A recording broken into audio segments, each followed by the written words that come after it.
आप शायद यकीन न करें, लेकिन सच ये है कि हर स्त्री के 4 पति होते हैं और आपका नंबर चौथा होता है।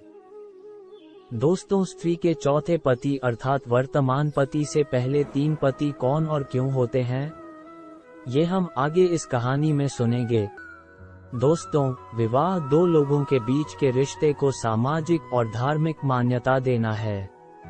लेकिन क्या आपने कभी सोचा है कि आखिर विवाह की शुरुआत कैसे हुई? सबसे पहले किसने विवाह किया? शुरुआत में विवाह जैसा कुछ नहीं हुआ करता था। स्त्री और पुरुष दोनों स्वतंत्र रहा करते थे। दरअसल वैदिक परंपरा में नियम है कि स्त्री अपनी इच्छा से 4 लोगों को पति बना सकती है। इस नियम को बनाए रखते हुए स्त्री को पतिव्रत की मर्यादा में रखने के लिए विवाह के समय ही स्त्री का सांकेतिक विवाह 3 देवताओं से करा दिया जाता है। अगर आप मंत्रों को सही तरीके से जानेंगे तो आपको पता चल जाएगा कि विवाह के समय मंडप पर बैठे दूल्हे का नंबर चौथा होता है और उससे पहले उसकी पत्नी का स्वामित्व 3 लोगों को सौंपा जाता है। इसमें सबसे पहले किसी भी कन्या का पहला अधिकार चंद्रमा को सौंपा जाता है, इसके बाद विश्वावसु नाम के गंधर्व को और तीसरे नंबर पर अग्नि को कन्या का अधिकार सौंपा जाता है। आखिर में कन्या का अधिकार उसके पति को जाता है। ये बात आप इसलिए नहीं जान पाते हैं क्योंकि विवाह के समय जब पंडित आपको विवाह का मंत्र पढ़ा रहा होता है तब आप मंत्र का मतलब नहीं समझते हैं।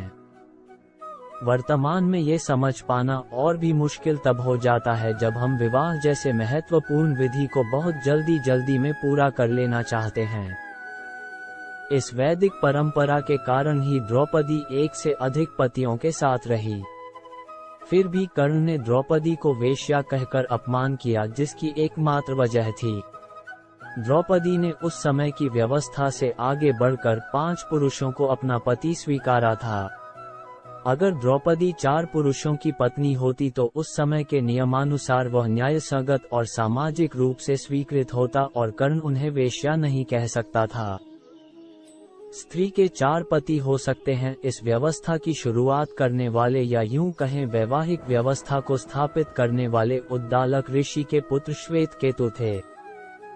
महाभारत में एक स्थान पर जिक्र आया है कि कुंती कहती है कि पहले स्त्री पर कोई पाबंदी नहीं थी, वह अपनी मर्जी से कभी भी किसी पुरुष के साथ जा सकती थी। यानी स्त्री पर किसी प्रकार की कोई पाबंदी नहीं थी।